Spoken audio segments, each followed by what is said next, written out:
होता है मेरे यहाँ पे। आसपास के लोग बोलते बहुत, अब सुकर्मा को पुत्र नहीं, संतान नहीं हुई उनके, न तो कन्या हुई न बेटा हो। और एक बात बताओ, जिसके घर में कन्या होती है उसकी 7 पीढ़ी तर जाती है।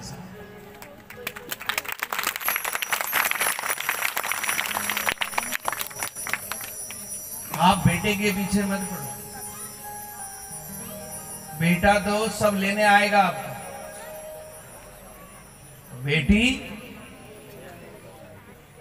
बेटी तो सब कुछ दे देती है पिता। देखो आप जरा सा कहीं हो तो जमाई को लेकर आ जाओ, चलो नहीं आ जाओ, और बेटा हो जाएंगे अभी। बेटी बेटी होती है। जिसके घर में कन्या है समझ लो उसका घर तो यूं तर गया। कन्या हो, भाग्यवान लोगों की यही कन्या होती है। इसलिए लेकिन उस कष्ट में भी अगर आपने हरि की आराधना करी तो मीरा को कष्ट नहीं आया। राणा ने जहर का प्याला, नामदेव को देखो, नामदेव का घर जल रहा था।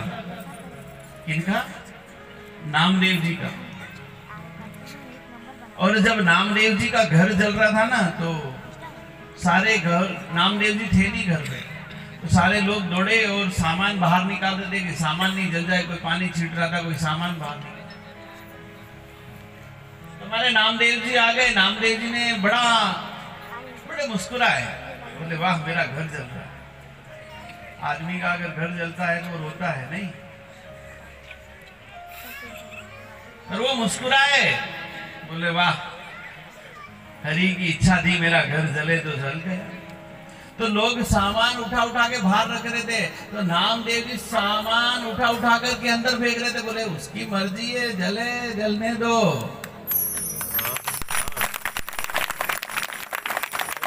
उसकी मर्जी है, अपना क्या। और वो सामान अंदर फेंके, लोग सामान बाहर लावे, वो सामान अंदर फेंके। गांव वाले के नामदेव पागल हो गया। बस यही तो एक भक्ति है साहब।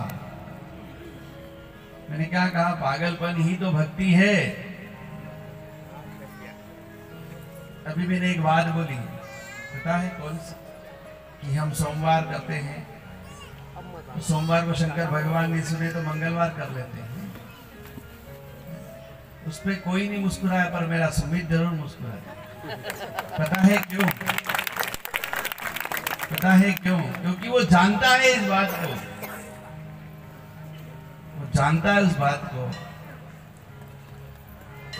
उसमें भक्ति है। पता है, उसने मेरी कथा सर्वप्रथम में कंधवानी में कथा करने आया था तो रोज सुनने आता था।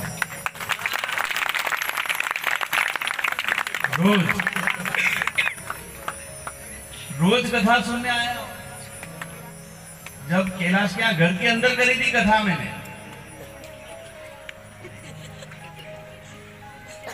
नित्य कथा सुनी उसकी। और एक जगह उसके बाद भागवत करी मैंने थिएटर, वहां पे भी सुनी। और आज शिव महापुराण भी सुन रहा है। उसमें कितनी भक्ति हो। अब उसको आप लोग समझो ना समझो, मैं समझ रहा हूं। और आप भले सबका सम्मान करना, पर आज में उसका सम्मान करने की इच्छा है, क्योंकि वो बड़ा भगत है। वो मेरा बड़ा भगत है। और वो रोज कह रहा है घर चलो, पर तू घबरा मत, तेरे घर जब तक मैं गंधवानी नहीं छोड़ूंगा जब तक तेरे घर नहीं आऊंगा। तेरे घर जरूर आऊंगा, उसके बाद ही गंधवानी छोड़ूंगा, उसके पहले गंधवानी नहीं छोड़ूंगा। मैं नहीं छोड़ूंगा, मैं नहीं छोड़ूंगा। क्यों? क्योंकि भक्ति यही तो है, ये भक्ति है। पर इस भक्ति को समझना बड़ा कठिन है। आप देखो ना, नामदेव फेंक रहा है, लोग कह गए पागल है ये, देखो इसका घर जल रहा है और ये सामान भी फेंक रहा है, सामान भी फेंक रहा है, पागल हो गया नामदेव। सब गांव के लोग चले गए, पर नामदेव ने क्या करा पता है? आसन लगा लिया, सारा सामान घर के अंदर फेंक दिया और आसन लगा के बैठ गया, बैठ गया वो आंखें बंद करके। 2 बज गई, 3 बज गई, 4 बजे एकाएक भगवान उठे द्वारिका में। क्या कहा रुक्मणी ने? बोले इतनी बजे क्यों उठे भगवान? बोले मेरा भगत का घर जल रहा है, मुझे जाना पड़ेगा बनाने, क्योंकि उसको चिंता है, उसको चिंता है अपनी। तो रुक्मणी ने क्या कहा पता है? रुक्मणी ने क्या कहा? बोले प्रभु घर बनाने का काम तो विश्वकर्मा जी का, उन्हें भेज दो, आप क्यों जा रहे हो? तो मेरे भगवान ने कितनी बड़ी बात कही, ये समझिएगा कि रुक्मणी अगर तेरा छोरा रोएगा तो तू दासी को दौड़ाएगी कि खुद भागेगी? नहीं, खुद दौड़ लगा दूंगी। तो बस यही बात है, भक्त के लिए मैं खुद दौड़ लगा। जिस तरह तेरा वो बालक है, भक्त मेरा बालक है, मेरा बालक। दौड़ पड़े भगवान, सुंदर महल बना दिया। लोग सुबह उठ करके चकाचौंध रह गए। अरे बोले मैंने देखा 2 बजे जल रहा था, अरे मैंने देखा 3 बजे घर जल रहा था नामदेव का, इतनी जल्दी कैसे बन गया? लोग गए नामदेव के पास, पूछा नामदेव उठो, ये झोपड़ी तुम्हारी जल रही थी, हमने देखा 3 बजे उठ के, और यकायक इतना सुंदर महल कैसे बना दिया तुमने रात भर में? नामदेव मुस्कुराए और कहा कि तुम मुझे क्या कह रहे थे? पागल, है ना? क्या कह रहे थे तुम? मैं पागल नहीं था, मैं जानता था कि जिसने मेरा बिगाड़ा है वही सुधारने आएगा, वही मेरा भवन बनाएगा। तो मैं सामान भी पुराना क्यों वापरूं, ये भी जलाने।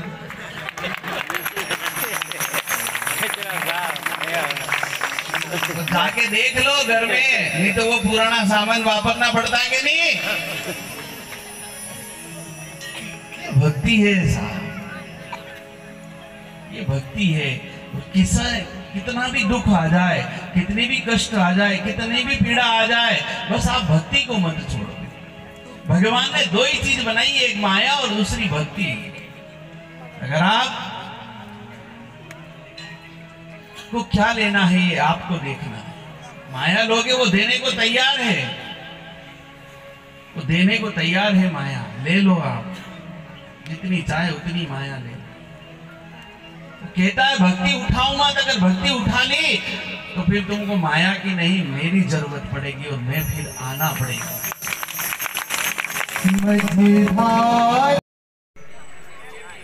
इस्कॉन मंदिर में जाकर देख लो, कितने विदेशी लोग आकर के ऐसे ही ले रहे हैं।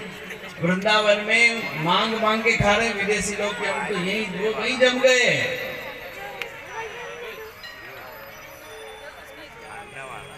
और मानव जीवन में आए हो तो एक बार वृंदावन जाकर के उस भूमि को प्रणाम जरूर करना, गोवर्धन की परिक्रमा जरूर करना। इन स्थानों पर जाना चाहिए।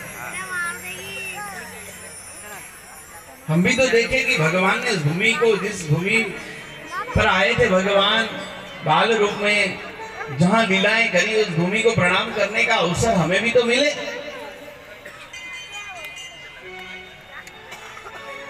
गोवर्धन परिक्रमा जरूर करना चाहिए।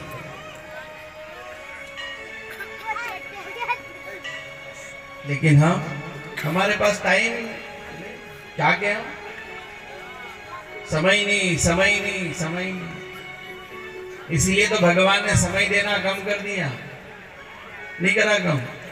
पहले 50 वर्ष में, 60 वर्ष में कोई व्यक्ति मरता था तो 4 गांव के मिल करके मंत्रणा करते थे कि इतनी जल्दी क्यों मर गया,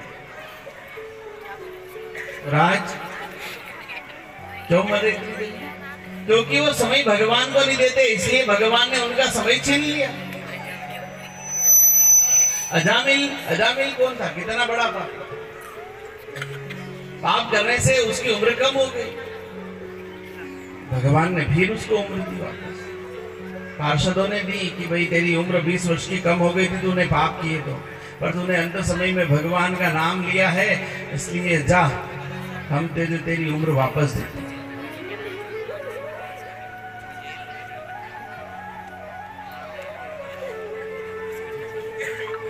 अब अगर कोई पाप करा तो फिर हम छोड़ नहीं पाएंगे, तुझे फिर यमलोक ही जाना पड़ेगा। लेकिन हमारे पास टाइम नहीं है। अरे समय, बहुत समय है, 24 घंटे दिए ईश्वर ने, और कर लो कुछ, वो लेने आएगा। अपने को तैयारी करना है चलने की, वो कैसे आएगा लेने? एक बार एक गांव में एक बादशाह मर गए, तो भजन चल रहे थे, है ना। बूढ़े बाबा कोई मर जाए तो खूब भजन गावे, पढ़ने गावे, खूब भजन गावे। गांव के लोग इकट्ठे हो, 4 लोग गांव के दूसरे गांव के आवे, खूब भजन करे। अब वहां भजन चल रहे थे। अब जब वहां पर भजन चल रहे थे तो यमराज आ गए भेष बदल के। कौन आया? यमराज आ गया। अब वो भी भजन गा रहा। अब सब भजन गा रहे तो पड़ोसी भजन गाते गाते थोड़ी देर रुके, तो पड़ोसी पास में जो बैठा था उसने पूछ लिया, क्यों भाई, कौन से गांव के हो? यमराज से पूछा, भाई कौन से गांव के हो? अब यमराज तो सोचे कि यहाँ मृत्यु लोक में अगर झूठ बोला तो भगवान तो दंड दे देंगे, और मैं तो भगवान की भजन में आ। तो बोले मैं यमपुरी से। तो के भाई अरे मेरे तो कोई यमपुरी गांव है ही नहीं भाई, आसपास कोई यमपुरी है ही नहीं। बोले नहीं, मैं यमपुरी से आया हूँ सच में। तो फिर पूछ लिया नाम गई? बोले यमराज। वाह भाई, थारा माता पिता गजब, थारा नाम यमराज रखे। अरे बोले नहीं, मैं सच में यमराज हूं, यमपुरी से आया हूं। अरे भाई ऐसा क्यों बोलता है? यमराज का नाम क्यों ले भाई? यमराज तो लेवाने आवे, दूसरों कोई काम करे कौन? यमराज ने सोचा ही ऐसे मानेगा नहीं, उसे दिव्य दृष्टि थी। अब जब उसने यमराज को देखा तो वो तो पीछे पीछे थे। बोले तू जरूर किसको लेने आया होगा भाई, अभी बात हो गया यहाँ से, अब किने लेवा है? बोले नहीं, मैं तो भजन चल रहे थे, भगवान के आ गए, बैठ गया। कहने लगा तू तो मेरा मित्र बन जा, आजा अपन दोनों मित्र बन जाते हैं। ओके, यमराज से दोस्ती कौन करे? कोई करे यमराज से दोस्ती? कौन करे? हे ताकत कड़ी भाई, यमराज से दोस्ती कौन करे? नहीं भैया, हम तेरे से दोस्ती ना करें। अरे बोले नहीं, तू मित्र बन जा। अरे भाई तेरी दोस्ती महंगी पड़ जाए, तू मिलने आवे के चल। नहीं है कि नहीं भाई, तू मिलने आवे ने कहते कि चल, तो फिर क्या हो? इसलिए तेरी दोस्ती बहुत भारी पड़ेगी, हमको नहीं चलना तेरे साथ। क्या कहा? हमको नहीं चलना, हमको तेरे से दोस्ती नहीं करनी। तू बता दोस्ती कैसे हो अपनी? यमराज भी अटक गया कि भाई दोस्त तो बनूंगा। अब इसने देख लिया है, रोज भजन में आना भी है मेरे को, अभी 10 दिन रहना है यहाँ पे। तो उसने कहा दोस्ती करूं, पर शर्त है कि यूं भले तू रोज आ मिलने मेरे से, पर जब भी लेवा आवे मने यहाँ से ऊपर का लिए टिकट काटे मारो। विका 10 साल पहला एक चिट्ठी भेज दीजिए कि मैं धन लेवा आई रहा हूं।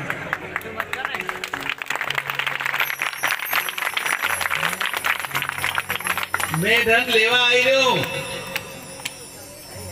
यमराज के ठीक पक्का, वादा, कंफर्म चिट्ठी भेजूंगा। 10 साल पहले चिट्ठी भेज दूंगा। और बोलो वाह भाई, खूब भजन चले, खूब भजन हुए, समय बीता, पूर्ण हुए। 10 दिन यमराज लेकर गया, क्योंकि कोई भी व्यक्ति मरता है ना तो 10 दिन वहीं वो व्यक्ति रहता है, चलता नहीं है। 10वें दिन चलना प्रारंभ करता है, तो यमराज लेकर चलना प्रारंभ करा उसने।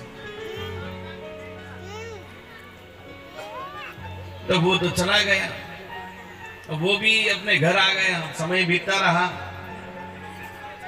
50 साल हुए, 60 साल हुए, 70 साल हुए। बोले अभी तो 10 साल पहले चिट्ठी आवेगी, अपना समय तो अभी जाने का है नहीं। 80 में पहुंचा, 90 में पहुंचा तो बोले अपन तो सेंचुरी मारेंगे, 100 पूरा करेंगे, क्योंकि खाते में 10 पड़े अपने। कितने पड़े? नहीं, 10 पड़े अपने खाते में। अब 90 से 91 और 92 में यमराज आ गया लेने। बोले चलो। वो क्या, तूने दोस्ती निभाई नहीं। तूने बोला था 10 साल पहले चिट्ठी भेजूंगा, तूने चिट्ठी भेजी नहीं।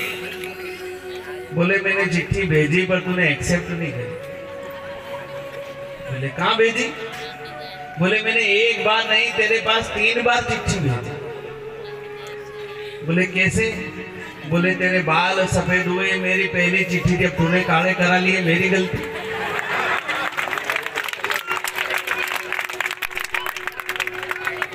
नहीं भाई, पहली चिट्ठी अब भेजी कि तेरे बाल सफेद हो गए, बस तैयार हो जा, मैं लेने आ रहा हूँ। तूने एक्सेप्ट नहीं करी, मेरी गलती। अब तू तो नाई के पास गया, काले कराने लगा, मैं अभी हूँ, अभी तो हूँ। नहीं, फिर दूसरी चिट्ठी फिर भेजी, आंखों से कम दिखने लगा। अब तूने चश्मा लगा लिया, तब तो समझ जाता, तो भी तूने एक्सेप्ट नहीं करा। तीसरी चिट्ठी फिर भेजी कि कान से कम सुनावेगा, यदि तो समझेगा कि हमारी चिट्ठी आएगी है।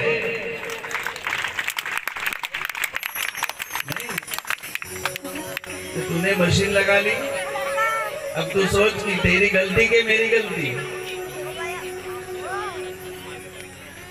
तो वो तो चिट्ठी पे चिट्ठी भेज रहा है और हमें चलने की तैयारी करना है, अटैची भरना है। और जो आप यहाँ बैठे हो ना, ये सूटकेस भर रहे हो, और ये बराबर काम आएगा, बराबर काम आएगा। जाओगे। हम जो भजन सुनते हैं, जो भी आपने रुद्राष्टकम सुना, हनुमान चालीसा सुना, जो अंदर आत्मा बैठी है वो पवित्र होती है। और जब आत्मा पवित्र होती है तो आत्मा ही तो परमात्मा से मिलती है।